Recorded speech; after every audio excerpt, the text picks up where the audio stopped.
Hey, horror fans, once again, it is me, the Horror Mazamani G. Yes, it's time to do another movie review. This time we're going to review the sci-fi action thriller called Skylines. Yes. Now, Skylines is a 2020 American sci-fi action thriller film. It was written and directed by Liam O'Donnell. Yes, he actually did. He actually only wrote the first one, which was Skyline, but he actually directed and wrote both Beyond Skyline and this one, the third film, Skylines. This movie stars Lindsay Morgan, Jonathan Howard, Daniel Bernhardt, and Rona Mitra.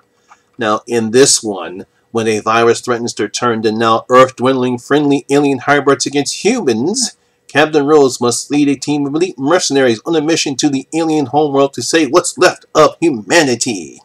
Now, I'm not sure many people remember the sci-fi thriller called Skyline, which came back out in 2010. It was your basic aliens invades the Earth plot, somewhat similar to Independence Day, with some nice effects and an okay story. Now, despite the film getting trashed by the critics, the film did make $68 million in the box office on a $10 to $20 million budget. So, Universal thought, hey, let's make another one.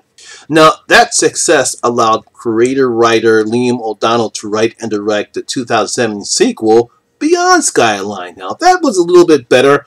Frank Grillo actually starred in that film. We had some okay, the story was okay. The characters were a little bit more complex. Everyone like Frank Grillo's character. We had a couple of stars from the Raid series do some kung fu action. We got some nice kung fu action. We got better practical effects. And that was a little bit better. Nothing spectacular, but everyone did thought that Beyond Skyline was a vast improvement over Skyline.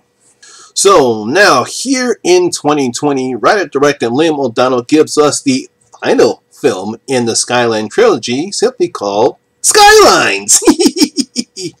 Now, after we get a sort of a brief introduction of what happened to Rose, the alien human hybrid from Beyond Skyline, it sort of picks back off from Beyond Skyline.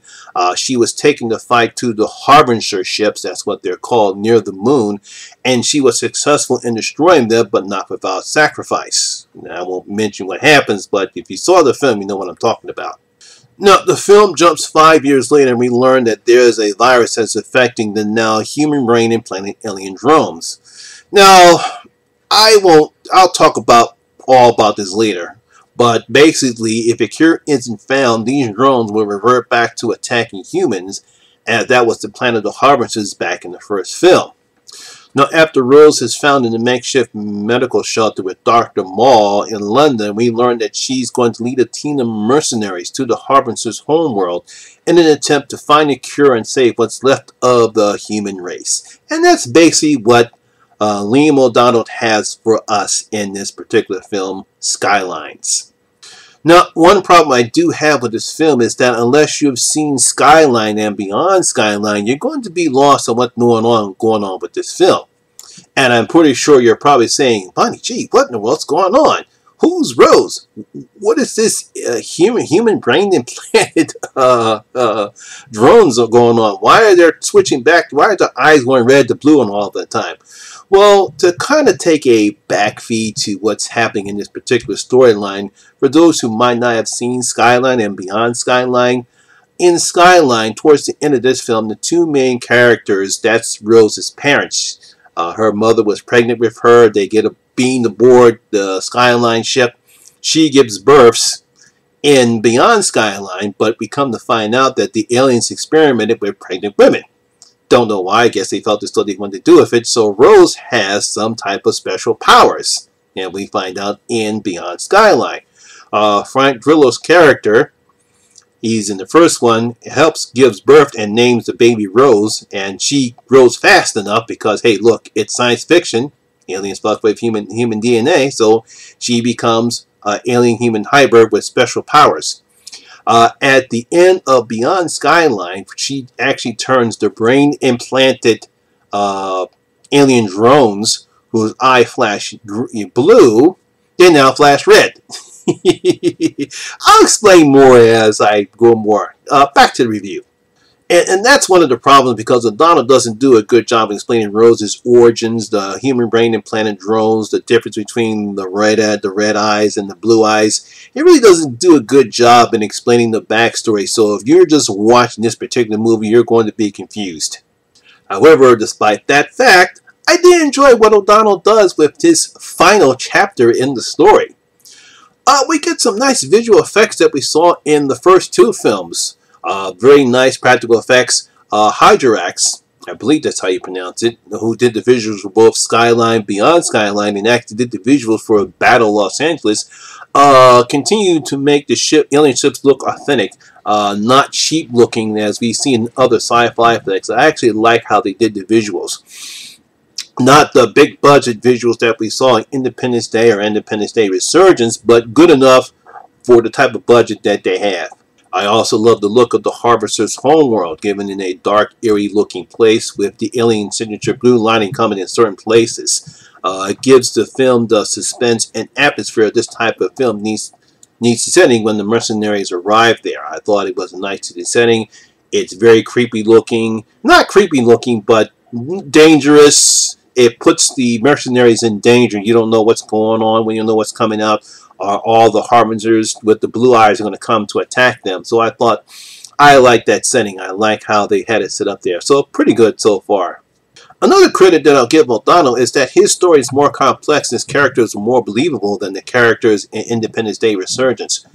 One of the huge problems I have when you have this tired trend story about aliens attacking the world is that your characters have to be interesting, and unfortunately that was a huge problem with Independence Day Resurgence. It's fun, bubblegum, popcorn sci-fi fun, but you also have to have interesting characters. That's what made Independence Day great and Independence Day Resurgence terrible. But here in Skylines, and the story here makes it much better than the big budget Independence Day Resurgence was. Lindsay Morgan from the CW's 100 is excellent as Rose. While her character isn't Ripley, I'm pretty sure you get a lot of comparisons. That's what I've saw a lot of people compare to Ripley. Morgan gives Rose the confidence, energy, and bravery that is needed for this type of role. She's obviously kicks ass very well. I like her leadership qualities. Yeah, she is not Sigourney Weaver, but she still is a pretty good character, and mainly because when Lindsay Morgan does, everyone's pulling for her to succeed. The other thing I like about this film is the chemistry Morgan and Jeremy Fitzgerald, who plays Trent, her brother. Now, as I stated before, his brain was implanted into an alien drone, but was converted back by Rose in the second film. He is Frank Grillo's character's son. When they escaped from the alien ship, unfortunately not enough time for his brain to be taken out and implanted into an alien drone, but after Rose converts those back into humans when their eyes flash red, that's what happens to Trent. And now they are now called brothers and sisters. That's what they are. They get along just like siblings do, and thanks to O'Donnell's script and Morgan and Fitzgerald's acting, you really believe the fact that they're brother and sisters. I love the camaraderie. I actually love the fun lines that O'Donnell gives Trent, and Fitzgerald does a very good job in convincing that even though he's in this alien makeup character the whole time, but it's still refreshing to see the type of lines that he says. It's real funny.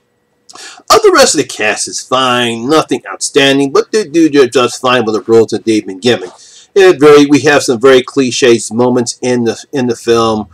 We get the obviously betrayal or the true mission that's revealed later on. I guess by the time the second act ends, it's nothing spectacular, but we've seen this before. But because of how well the script is and how nicely paced the movie is, thanks to Adele's directing and the actors, hey, look, I didn't mind.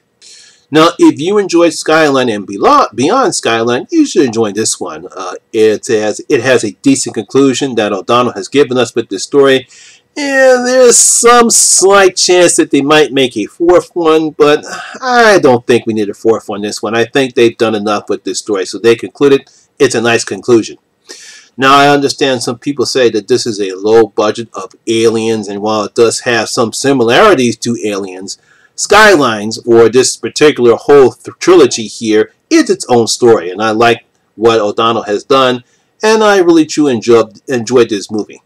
So, I'm going to give Skylines 2.5 out of my 5 Bloody Gold coins. Give it 2.5 out of my 5 Bloody Gold coins. It's a nice film. You know, it's nothing spectacular, nothing outstanding.